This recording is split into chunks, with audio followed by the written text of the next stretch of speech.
Olá, queridas amigas, queridas mulheres. Eu amo trabalhar com as mulheres e estou fazendo a segunda mensagem de uma série de mensagens para vocês, mulheres, mulheres da Bíblia. Como é bom nós estudarmos as mulheres da Bíblia. As mulheres, quando aparecem nas histórias da Bíblia, elas roubam a cena, elas se destacam.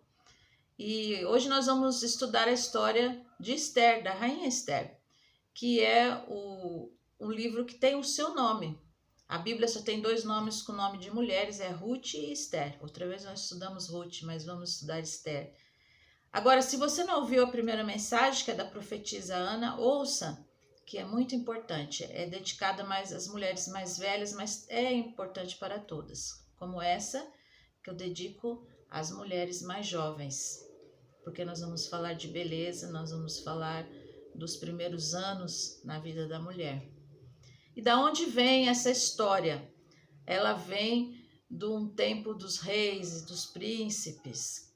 E foi um tempo do pós-exílio da Babilônia, que tinha um rei muito poderoso, que era o rei Xerxes, ou Assuero, que é o nome hebraico dele.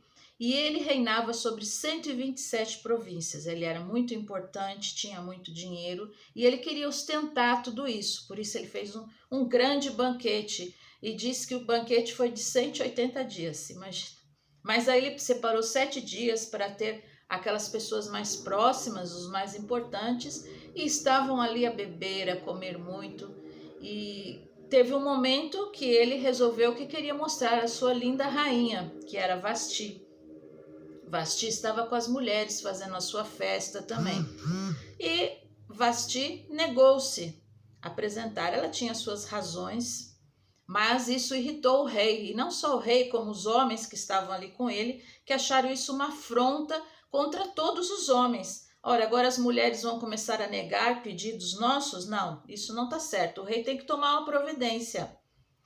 E o rei, então, resolveu que ia destituir Vasti do seu cargo. Vasti deixou de ser rainha. Mas, depois ele deve ter se arrependido, né? Porque diz aqui, Esther, capítulo 2, o versículo 1 diz: Depois disso, quando a raiva do rei Assuero já havia passado, ele se lembrou de Vasti e do que ela havia feito e do que havia sido decretado contra ela. Então os servos do rei que o serviam lhe disseram que se procurem moças virgens de boa aparência para o rei. E aí foi o que aconteceu. Saíram os comissários do rei, tinham o responsável pelo harém, e que era o Hegai, o eunuco do rei, e ele começou a analisar todas as moças que iam chegando. O versículo 5, ora, na cidade de Suzã havia um judeu da tribo de Benjamim chamado Mordecai. Ele tinha sido levado de Jerusalém com os exilados, que foram deportados com Jeconias, rei de Judá, a quem Nabucodonosor, rei da Babilônia, havia levado para o exílio. Mordecai havia criado Hadassa, que é Esther, filha de seu tio, que era órfão de pai e mãe. A jovem era bonita e formosa. Depois que o pai e a mãe dela morreram, Mordecai a adotou como filha.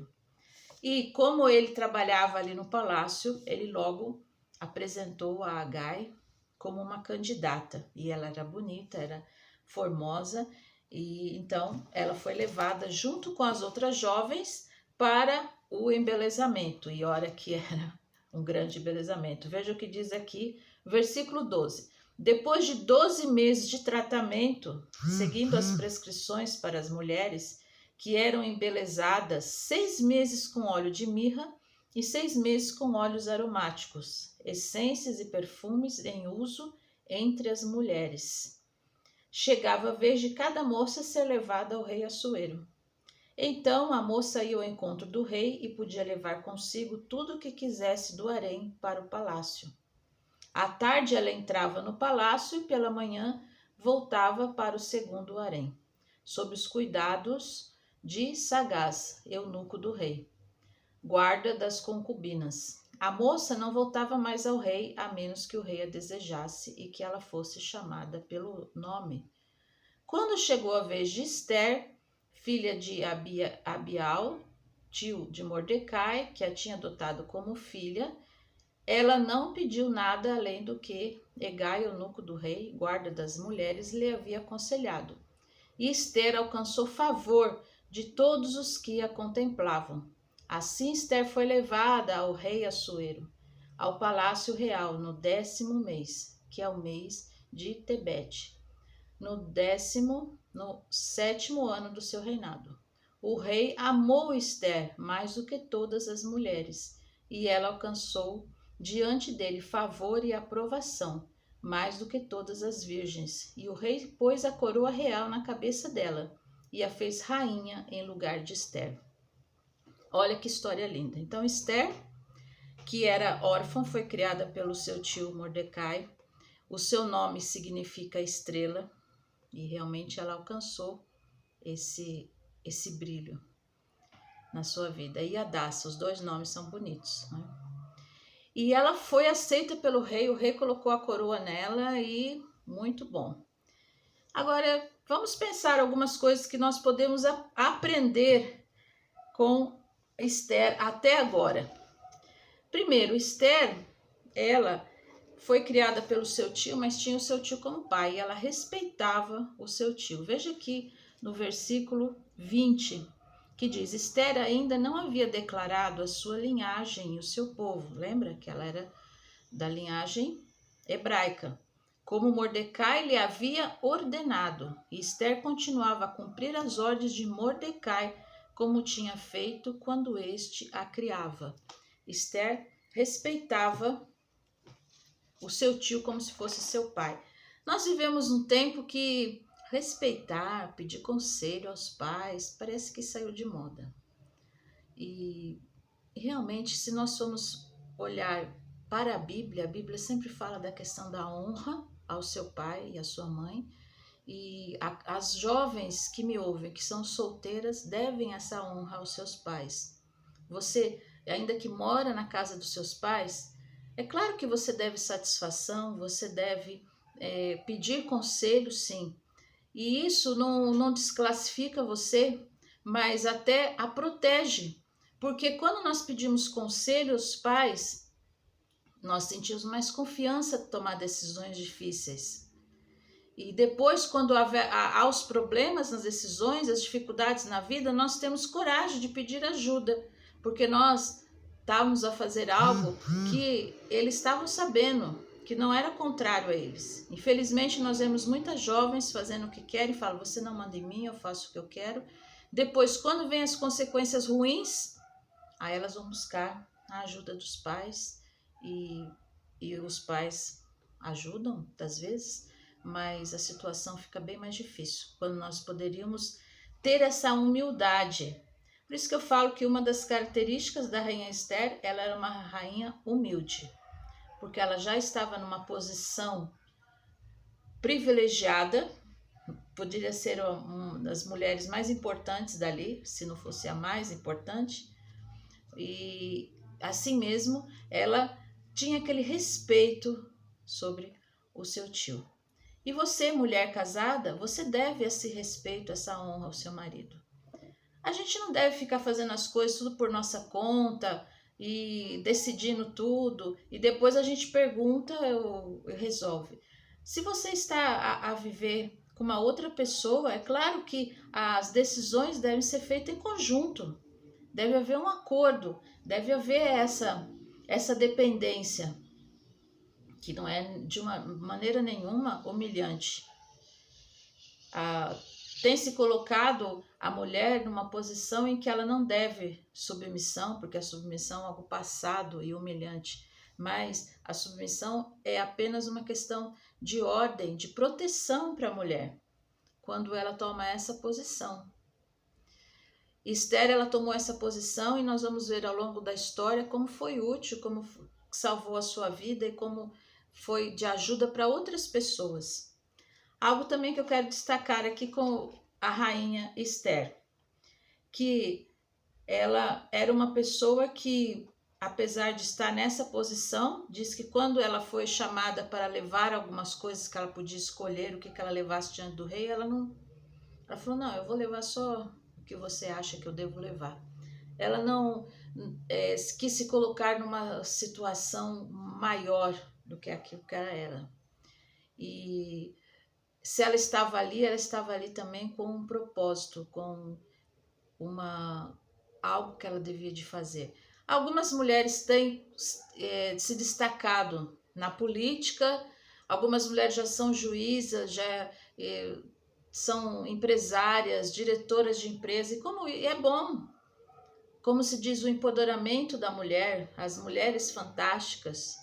Mas se Deus tem colocado você em posições assim, é para você servir, não é para você se destacar e ficar maior que os outros. Disse uma frase que eu gostei, que a melhor posição para uma mulher de salto é de joelhos diante de Deus. Então não é para você se exaltar na sua posição, como nós vimos que Esther, ela não se exaltou apesar de ser rainha. E como algumas mulheres têm realmente se colocado numa posição de rainha, muitas são chamadas de princesas, de rainhas, e nós vemos mulheres que estão abusando um bocado desse título. Se a mulher deve ser tratada bem, com certeza, mas há limites, e muitas mulheres estão se tornando muito exigentes diante dos seus maridos. Eu vejo mulheres aí brigando com o marido por causa dos presentes, das datas importantes. Eu fiz uma conta aí, tem tantas datas para o marido dar presente, eu até fico com pena, eu confesso, porque o marido tem que lembrar de dar presente, é o dia dos namorados, é o dia do aniversário de casamento, o aniversário da esposa, a Páscoa, o Natal, e aí vai mais outras e outras datas. E cada vez ele tem que pensar no presente, tem que ser um presente muito bom, ele não pode comprar uma coisinha simples ali na loja, e muitas vezes é difícil para ele. Eu vejo pelo meu marido, é muito difícil para ele resolver questões de presentes, e eu falo para ele, ó, fica de boa. Às vezes ele vai e ele pega até, faz um arranjo de flores assim, do jardim que ele apanha, ele faz um cartão bonito para mim, e eu fico satisfeita com ele, falo, não se preocupa, dias tão difíceis, as finanças são difíceis, e nós ficamos a exigir determinadas coisas materiais que a gente devia não exigir. Então, não vamos nos colocar nessa situação de rainhas e princesas para exigir tantas coisas dos nossos maridos. E também a valorização do homem que está se perdendo nessa sociedade. Nós vemos pouco valorização ultimamente. Fala-se muito do empoderamento da mulher, que eu não estou a falar contra, como eu disse, é importante a mulher estar na sociedade ativa, atuante, mas se ela está, é para servir a Deus. Agora, não vamos desprezar esse homem que sente-se muitas vezes encurralado, sem saber bem o que fazer diante dessa mulher que está aí. Vamos valorizar mais os homens, gente, que estão aí construindo essas estradas tão difíceis. Hoje eu estou falando aqui com você e meu marido está em cima de um telhado, arrumando telhas, um trabalho perigoso, difícil.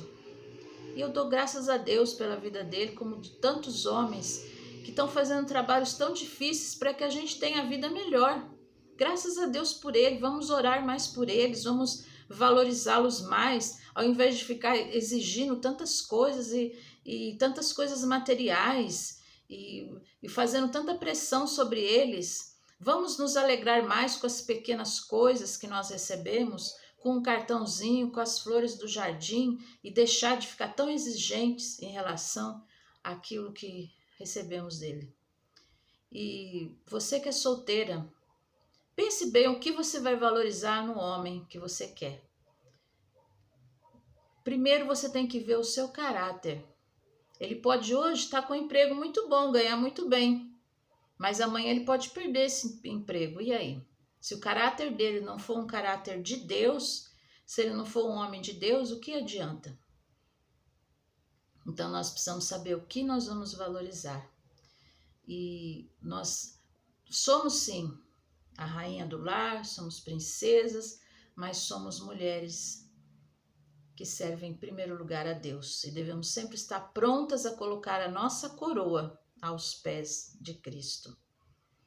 E Esther estava vivendo esses dias no reino, E Mordecai, que era aquele homem que entrava e saía no palácio, apareceu um inimigo, que era o Amã. O Amã era um homem muito mau e ele queria ser adorado pelos outros. Ele era um homem importante diante do rei, ele era um segundo governante ali. E quando ele queria essa adoração dos outros, o Mordecai, que era um homem que servia a Deus, não ia se curvar diante dele, não se curvou. Isso o irritou grandemente. E ele então queria matar Mordecai, mas ele não se contentava em matar só Mordecai, ele queria matar todos os judeus. E ele então faz um plano e fala para o rei, convence o rei que esse povo judeu é um povo perigoso, que vai colocar o reino em perigo e precisa ser exterminado. O rei, sem pensar muito, assina um decreto em que haverá um dia em que todos os judeus vão ser mortos. Mordecai fica sabendo disso e realmente o coração dele fica extremamente triste. Ele se veste de sacos e cinza, como era o costume do povo quando ficava muito indignado e triste. E aí as servas de Esther, e Esther vêem que o seu tio está assim. E o que ela faz? É interessante aí, né? Mulher já tem a visão assim. Não, manda roupa para ele. Ele tá me envergonhando ali. O que ele tá fazendo assim, vestido dessa maneira? E até que ela fica sabendo por que ele está assim. E ele vai falar com ela, que manda chamar a Esther e diz: olha, Esther, a situação é essa. Você precisa falar com o rei. Você precisa tomar uma posição. Vamos ver aqui, o capítulo 4 diz: quando Mordecai soube tudo o que havia passado, rasgou as suas roupas, se cobriu de pano de saco e de cinza e saiu pela cidade, clamando em alta voz e soltando gritos de amargura. Chegou até a porta do rei, porque ninguém vestido de pano de saco podia entrar pela porta do rei. E em todas as províncias aonde chegava a palavra do rei e a sua lei, havia entre os judeus grande luto, com jejum, choro e lamentações. Então as servas de Esther e os eunucos vieram e contaram a ela o que se passava. A rainha ficou muito aflita, mandou roupas para Mordecai. E aí, vendo a leitura seguir, Mordecai manda falar com ela, para que ela se apresentasse diante do rei e para que ela intercedesse diante do rei. Então Mordecai pediu que respondesse a Esther. Quando a Esther ficou sabendo que ela precisava se apresentar diante do rei, ela temeu, porque ela falou o quê? Mas se eu vou me apresentar diante do rei, esse rei é assim, a gente só pode apresentar-se diante dele se a gente for chamado. Se a gente não for chamado, a gente pode até morrer. E ela temeu pela sua vida. Mais uma vez, ela ouviu seu tio. Como eu disse, ela era uma rainha de humildade e respeito para o seu tio. E ele disse para ela: não pense você, se você ficar calada agora, que você vai ser salva. Porque se você ficar calada agora, de outro lugar virá socorro e livramento para os judeus. Mas você e a casa de seu pai perecerão. Mas quem sabe se não foi para uma conjuntura como essa que você foi elevada à condição de rainha? Então, Esther estava passando como povo de Israel o dia mau, que chega para todos nós. Não é o dia mau, não é o da TPM, não. Não é quando a sua unha quebra ou que não deu certo a cor do seu cabelo. Mas é quando há um luto, há uma perda, uma separação. É algo forte que nos tira a base do chão. E Esther estava passando esse dia mau. A Bíblia diz que quando vem o dia mau, o que nós vamos fazer? Nós devemos estar preparados, devemos ter uma base. Essa base tem que ser dentro de nós, tem que ser interior. E a Esther podia ser muito linda, fazer muitos tratamentos de beleza, mas isso não ia dar base para ela. Assim como você pode ter uma casa com muitos tapetes e muitas cortinas e muitos quadros, mas se vem um temporal e a sua casa não tiver base, tudo isso vai cair. Isso é acessório. E muitas mulheres, elas têm se dedicado apenas para o exterior. Muitas horas de academia, muito tempo para se arrumar. Não pode sair sem estar combinando tudo. Tem que combinar a roupa com o sapato, com os brincos e com a cor do batom. E tudo bem, é bom a gente se cuidar, a gente ser um pouco vaidosa. Mas quando a gente passa a nossa vida a dedicar tantas horas para academia, para arrumação, para o corpo, e nós não passamos nada diante de Deus, com a palavra de Deus, não lemos a Bíblia, não oramos, será que a gente tem uma relação com Deus? Ou a gente é só simpatizante do Evangelho? Relação com Deus só tem quem realmente dedica tempo com Ele.